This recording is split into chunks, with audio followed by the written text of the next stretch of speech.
Hey, y'all. Welcome to episode 110 of Consignment Chats. It is our first episode after the official announcement, where it is out there everywhere now, my friends, that Samantha is a co-host with us. Ooh, ooh, ooh. How are you ladies doing today? Great. Wonderful. Yeah. I get to hang out with you two, so I'm great. Right? Always a good time. Yeah. Okay, so I hope y'all feel that way when I'm done with you today, because Boy. I am going old school, back to the beginning, like we said we were going to do, but y'all are not expecting this. I am doing us a little unscripted episode.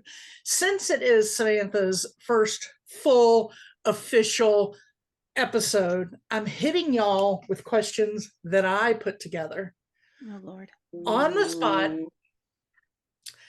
And it's all based on your business, because I think there's no better way to find how you connect with another reseller than to hear the down and dirty about their business. So this is not like a spotlight. This is like a little different. Okay. All up in our business.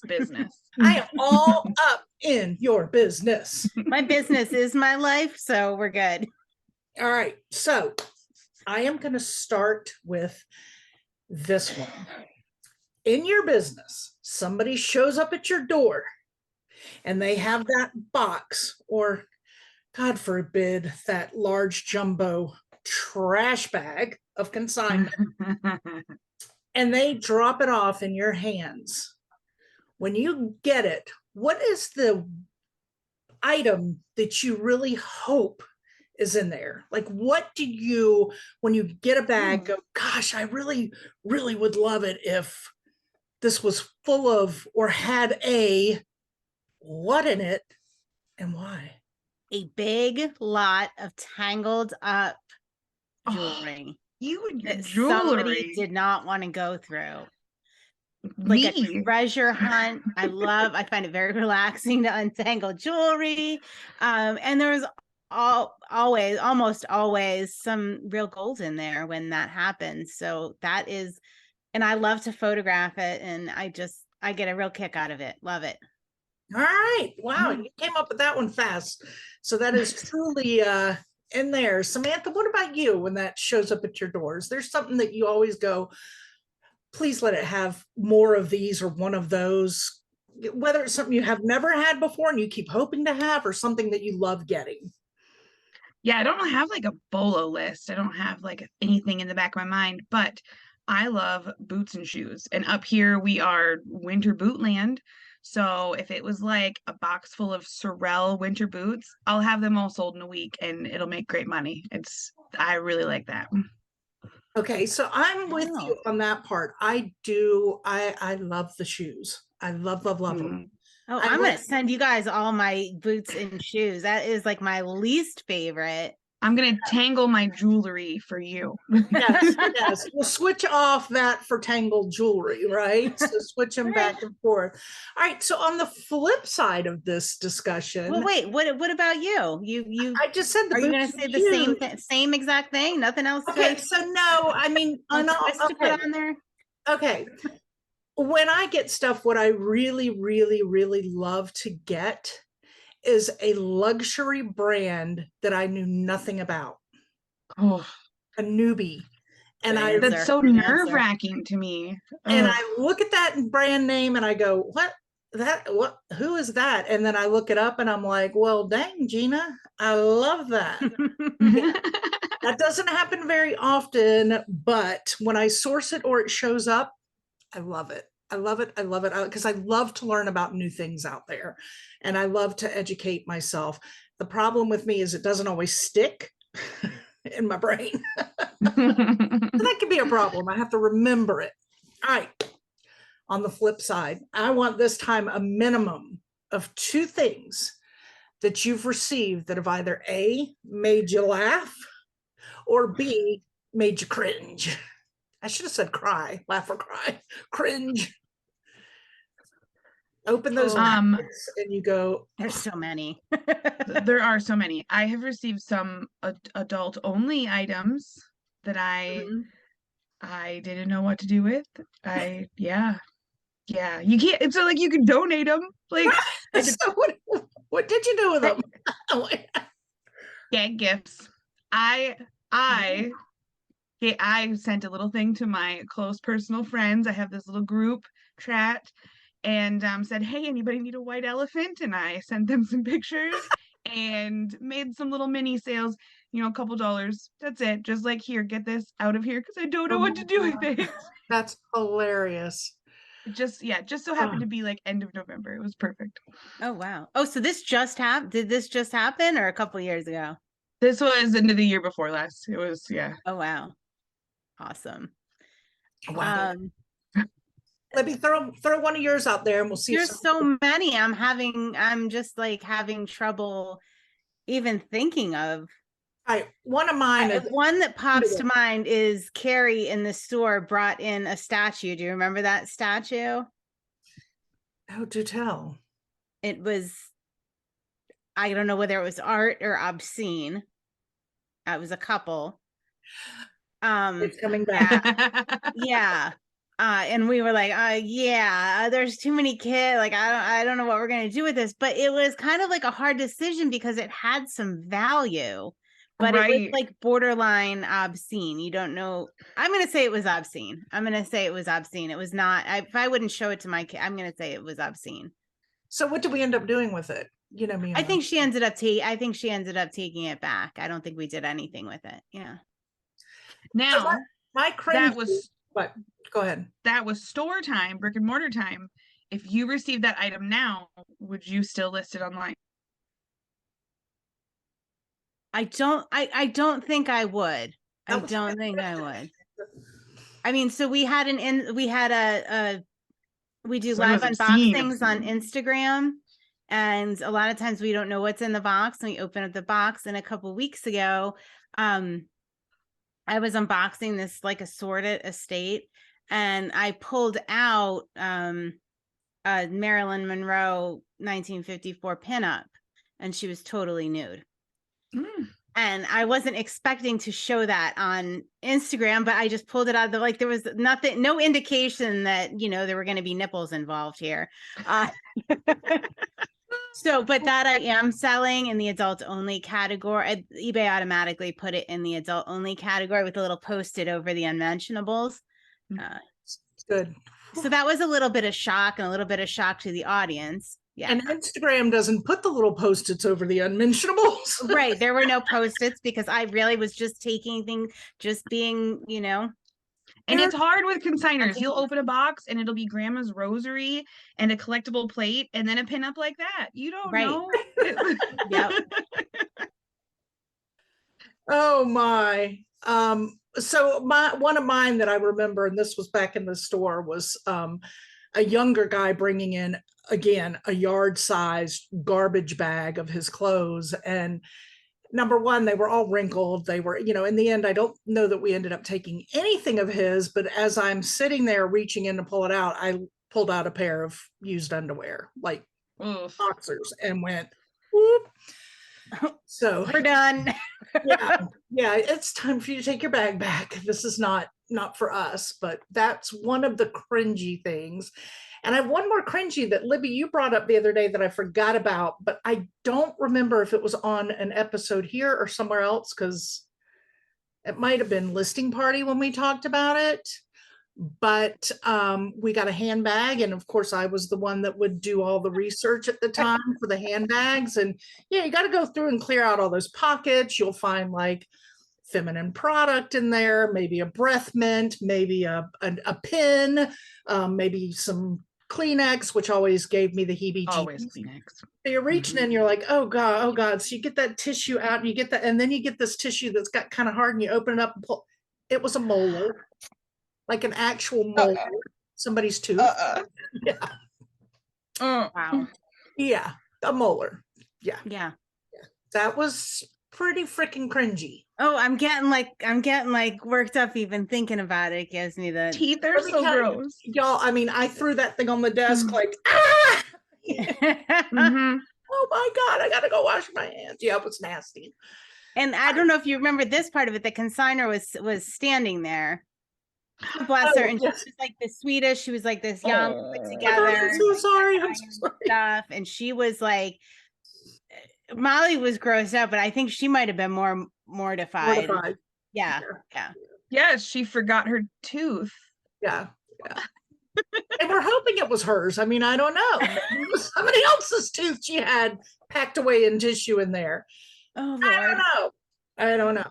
Yeah, you never know. All right, any other goodies you can think of that made you laugh your hiney off or cringe and toss? Specifically. No. I mean, all right. So here, when you find something like that, do you continue to go through the bag or box, or are you done? So the underwear, we were done. Mm-hmm. Yeah, especially in a rumpled up bag like the yeah. Yeah. But now, like, the stuff I received was from a consignor that I had for 8 years, and they were new. I know exactly where she got them from because one of the places she worked had a back room, and I totally understood. And she's one of my best consignors. I still go through all her stuff. It was a one-time thing. Yeah. I told her, please don't do that again. Yeah, go through that a little bit better.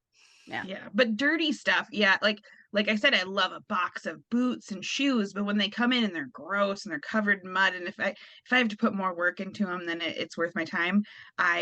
Sometimes I'll just look at the top ones and go, no, okay, no. Yeah. Like to clean those off and bring them back? Great. Yes. Yeah, I mean, that was what the one line that we used to use all the time with our consigners in the storefront was when they go, well, how do you want it? And, we would always just say, bring it in the form that you yourself would purchase it from a rack in a store. Like if you aren't going to purchase it like that, nobody else is. You know, so look at it with those eyes. If I walked into a store and pulled this off a hanger, would I buy it?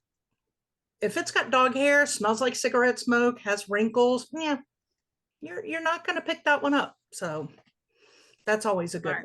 Yeah. All right, still along these same lines, but going to like the research selling part, the oddest thing that you've had to research and sell. Oddities. We've had so many. I think we talked about one on the Seller Community podcast, Molly. About that. The other thing was like an antique, a Victorian commode, like a toilet. Oh yeah. Oh yeah. I just looked up a spittoon yesterday with my mom, and spittoons apparently have multiple names. I didn't know that. They do? Really? There was another name. She was looking it up, and I was holding it, and I had my hand in it, and I was looking at it like this, like looking at the bottom of stuff. And mom goes, oh, that pattern says it's this 1800 spittoon, whatever. And I was like, oh, okay.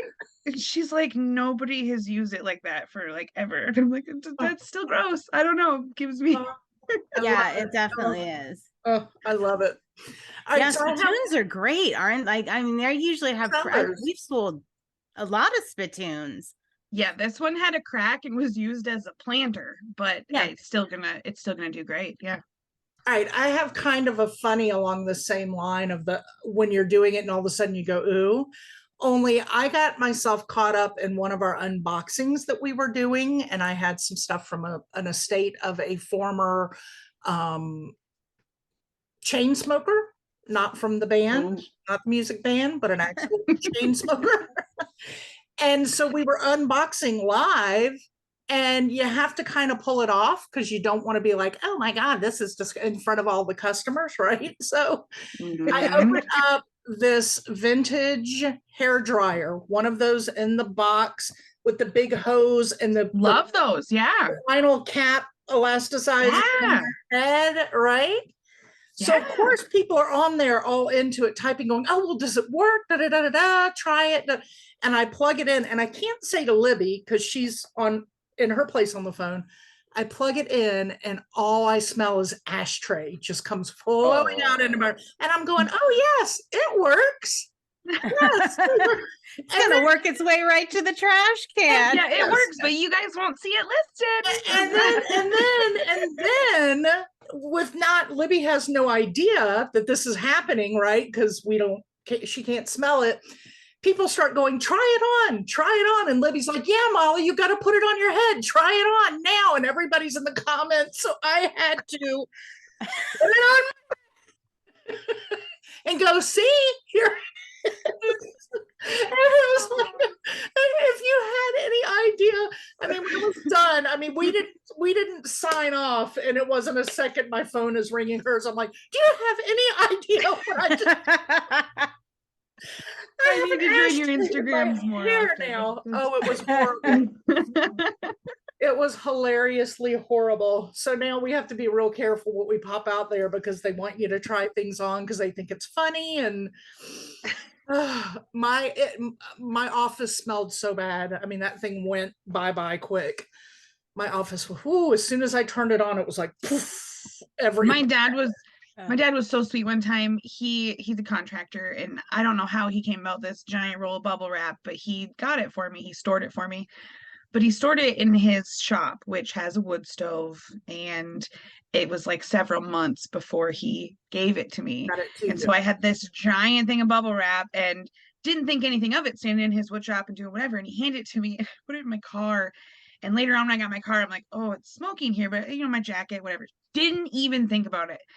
And I brought it home and I stuck it in my basement, and then where my shipping supplies are. And then I went to wrap something and I was like, oh God, no way. Like, no.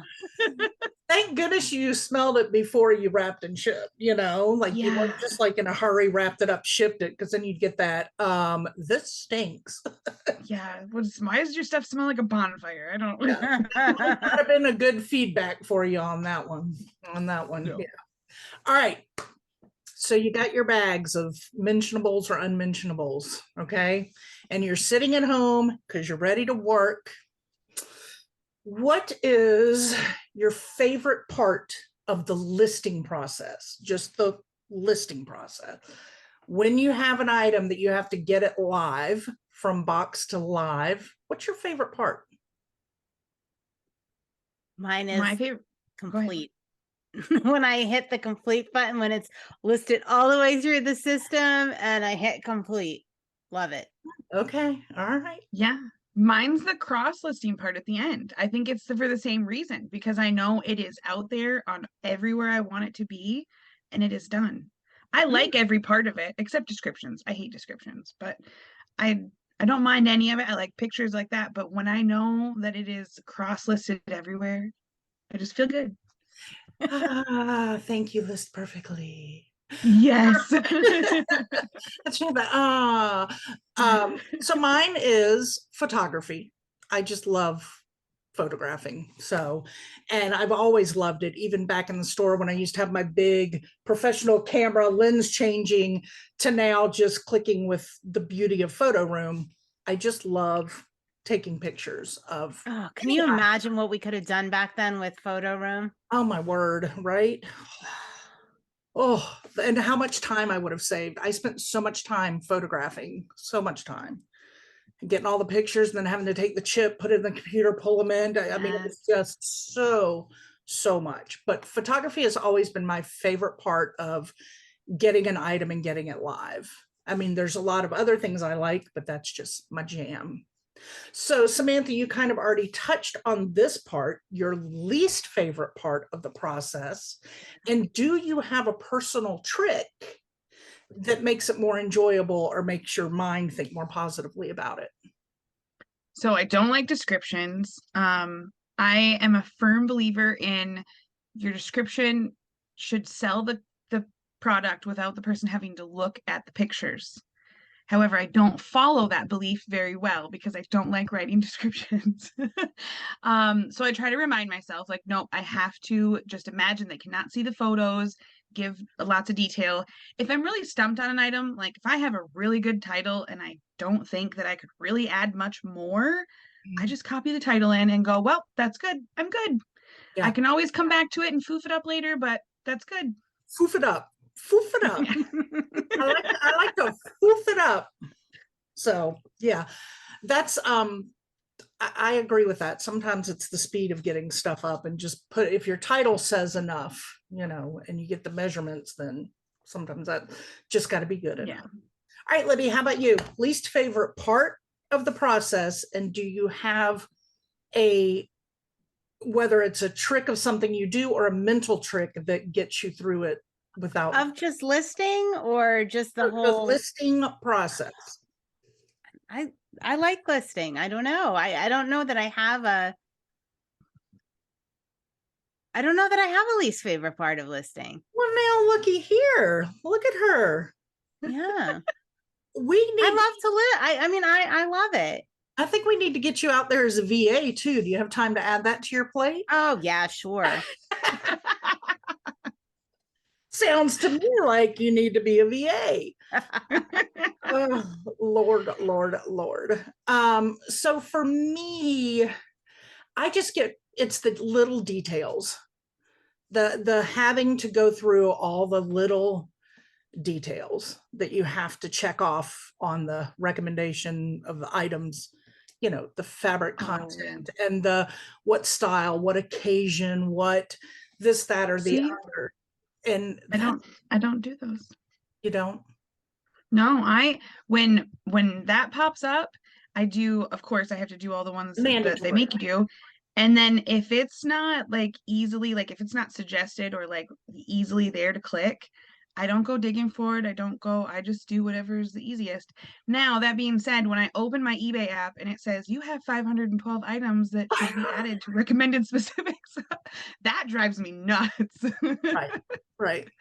And I think we did find, Libby, did you find that affects, where did we find that out? I do exactly what Samantha just described. I fill out the required ones. If I have a high-end item, like that lot of watches I just did, I am more careful with the item specifics. But since we do a lot of low dollar value items, I can't justify spending 10 minutes filling out the details of that item. I just do what's required and move on. Yeah. So yeah, and if it's like you said, a high dollar item or something that like is more rare, so people are going to have to do specific searches for it, then I'll put more specifics in, so I know that if they search that random term, they're going to find it. Yeah. So there have been those times where I've left something off, and I'm like, you know what, I'm not going to worry about it because it wasn't mandatory, and I'm just going to step away from that one, because I don't want to go, maybe I've already packaged the item up and forgot I had to look at whatever they're asking about, that like collar style or whatever. And I'm like, I'm just going to leave it. And the one thing that without a doubt somebody's going to ask me, well, what type collar does it have? Like, it's in the pictures. But my way I found of getting through my kind of negative feeling about all those little categories is I turn it around into how much I love a checklist. I love a to-do list with checks and check off my boxes. So if I turn my mental game around and go, you know what, this is nothing but a to-do list with a bunch of little boxes to check, and think of how good you feel when you checked those boxes. And so I play that little mental game and I'm like, okay, that wasn't so bad. Yeah, that's a really good tip. So you have to find, none of us want to be negative Nellies. So that I wanted to ask this question to help us think about, we are always trying to think on a positive manner when we're doing things. Like there's little tricks you can do to change your thinking. Like we have that 4-letter word that we don't use in this business anymore, and we scorn people if they use the word only. Like, I don't want to hear that I only listed, or I only got 5 pictures taken, or no, you got that. So positive swing, we got positive swings on things, right? Yes. All right, in your day of work, what is it that makes you the happiest? Now we're going full day of work. What makes you the happiest? Shipping. Oh, okay. I love shipping. I think again, because the process is done. I sold all these things and they're packed up and they're going to go make people happy. I like that thought. Okay. I like it. I've tried that. What Yeah. part? My favorite is Look, so now she's going, okay, I'm going to make a positive spin and I'm going to take Samantha's positive attitude and I'm going to use that when I ship tomorrow. That's what she's going to do. Watch. I am. I You're know. right. Absolutely right. That's why we have these discussions. What do I love? Oh, I love just getting bags of stuff and sorting it and batching it. Like I really enjoy doing that and getting everything lined up for what I'm going to list. And because I love listing. So I love just putting it all together and get it organized in the most efficient, like the organization really thrills me. There's something to be said about resellers and organizing. We will procrastinate any project if we can organize another project. Not who, me? I'm looking at myself as well. I'm always like, oh, I could just redo this corner. No, I need to be listing. So this all goes along with my favorite part of the day, which kind of goes along with what I just talked about. I love it when I finish something, just when I complete it, when I can check it off my list and know that today I said I was going to get X, Y, and Z done, and boom, I just got X done. Woohoo! Time to move on to Y. It's just that feeling of accomplishment. So I like that. I need that little adrenaline push. So I like those little things. All right. Anybody got any good advice for those tough days? What, as a reseller from your home, do you have if you're having a rough day that gets you through that rough day? Vodka? Huh?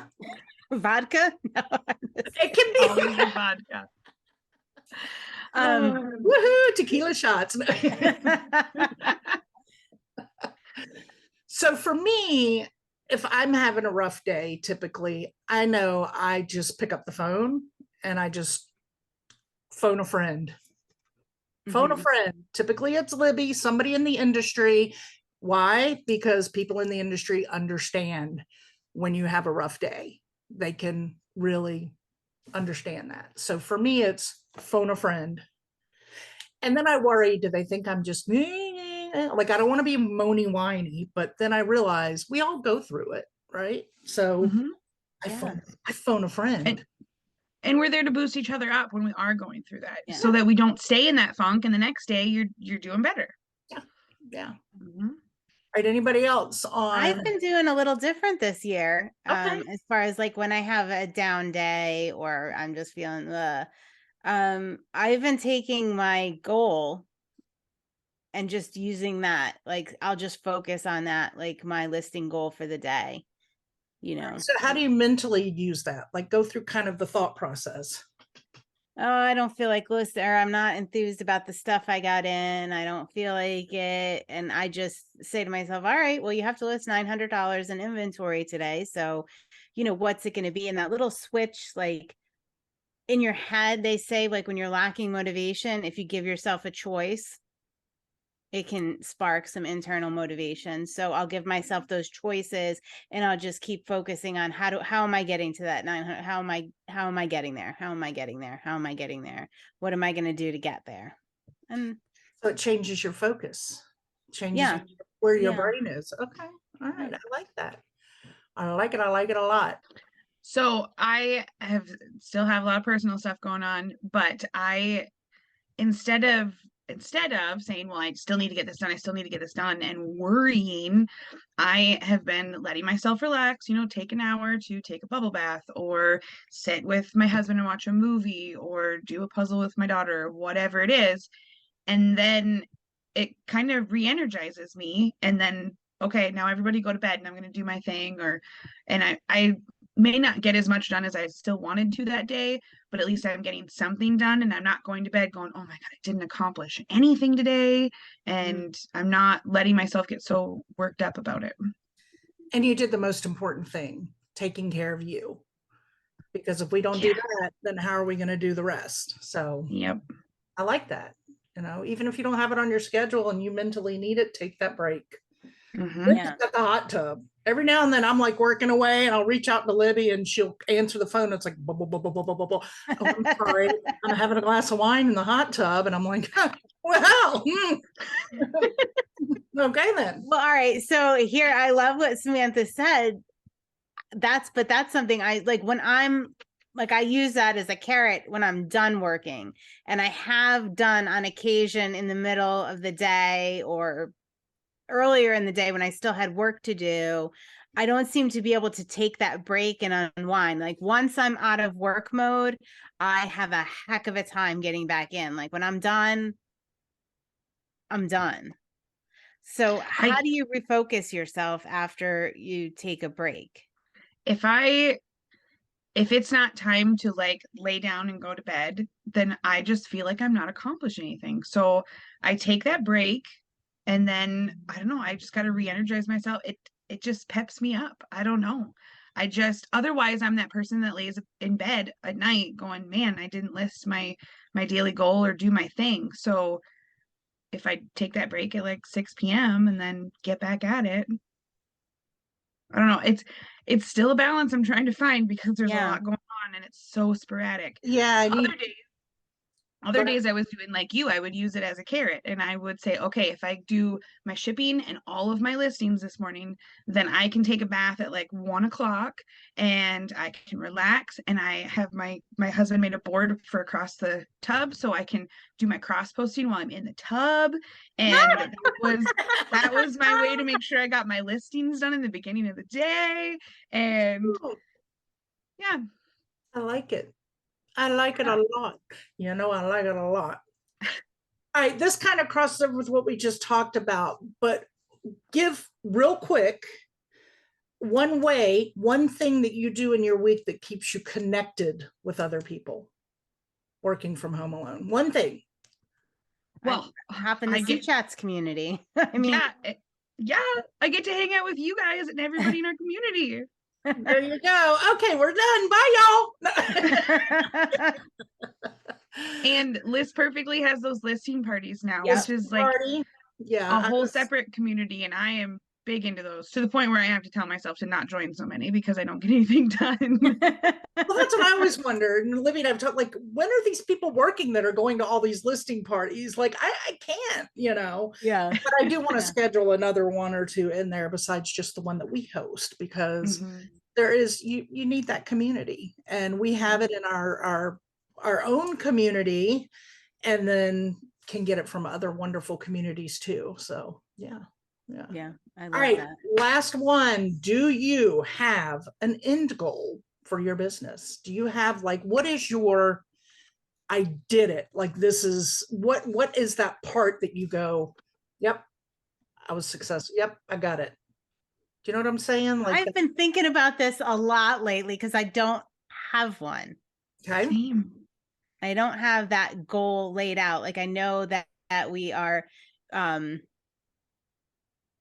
working on, in our business, working on the community and that whole circular feel. And I just feel like it's just like an expanding circle. And I don't know what the limits are, but I feel like we just keep building on that. And yeah. And my hands are in so many different things. Like I do local meetups and hang out with you guys, and I do so many different things on top of the reselling that I don't know where. My end goal for the longest time was to go full time. I've been here for over a year and I'm like, cool, now what? And I mean, someday I might just consult and do that kind of thing, or I don't know. It could go in a lot of different directions and I'm no idea. Yep. I hear you on that. I don't have my future goal, but not what I would consider an end goal, because I hope it's not the end, is that when my husband retires, he's going to join in the party. And it will be our still doing this, but having him join in as a retired banker and planning more of these kind of travel trips and get our little RV and go places and, film it for C-Chats and go pick up Libby and Samantha. And you know what I mean? Like, I want to add that kind of part to it.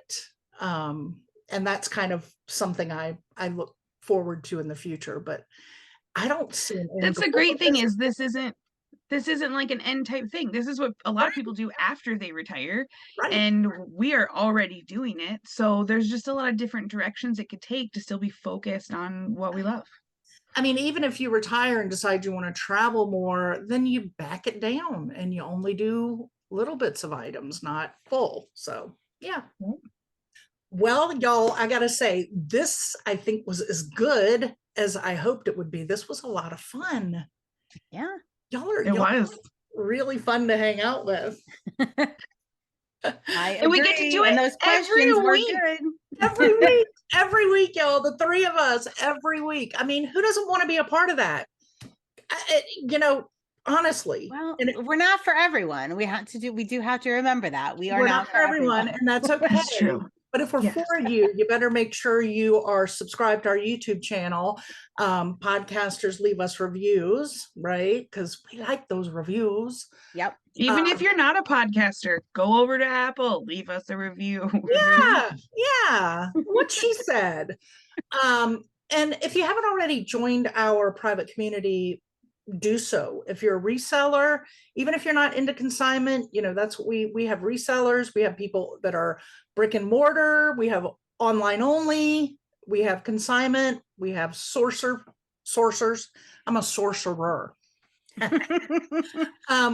We have everybody. Just be there and with a supportive, positive lift. And we have people that are just looking at getting into the business too. People that are just at the very, very beginning of the business, and some super seasoned consignment and resellers. So yeah, when you ask a question and you participate, you're going to get a whole host of options and answers. Yeah. It's a lot of fun. And you don't want to miss the other fun things we do in the group, like list of paloozas, challenges, all those book club. Yes. Oh my gosh.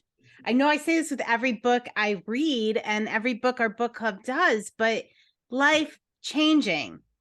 I need it. This book has been, I'm only 4 chapters in, is running through my head. It is changing my actual daily living. Already. Awesome.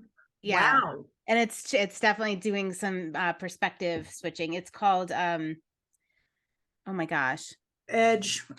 the Slight Edge. Slight Edge. Yes, by Jeff Olson. Hold on. Just, Libby, don't let it change your whole routine until you read the whole book and talk to Molly about it.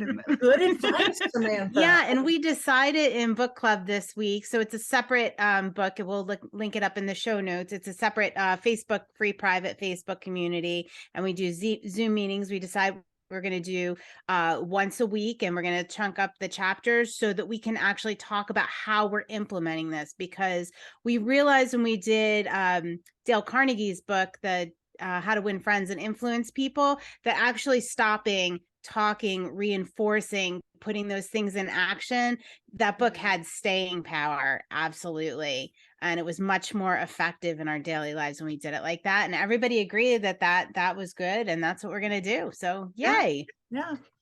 Very cool. Yeah, it's a fun group. And even if you want to join and you can't make every Monday night group, we always do a private recording that's shared just on that page, so that those that miss the meeting can watch it anytime that week prior to the next meeting. So yeah, it's a lot of fun. Great group of people.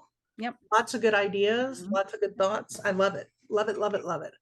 And we have, separate from the book club, we have an upcoming collaboration that we are just going to announce because we're super excited about it.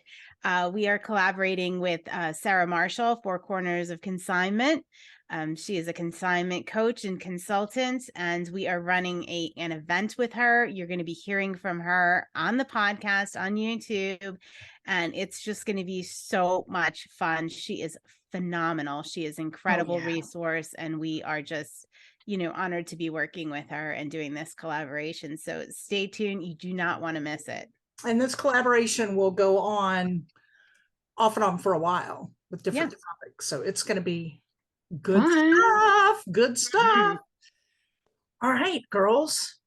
This has been a lot of fun, as I knew it would be, as it always is. And now Samantha's in it to win it. All right. I was going to say, Olivia, you were saying it'll be fun to hear reviews if people have reviews now that Samantha's joined us permanently.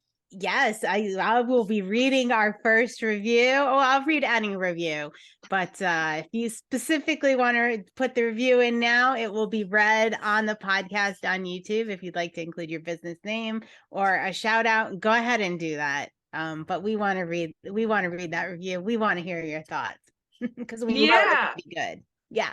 I'm ready to cheer, and if my camera focuses on my cup, there's a little hint of another upcoming episode on my water cup. Ooh.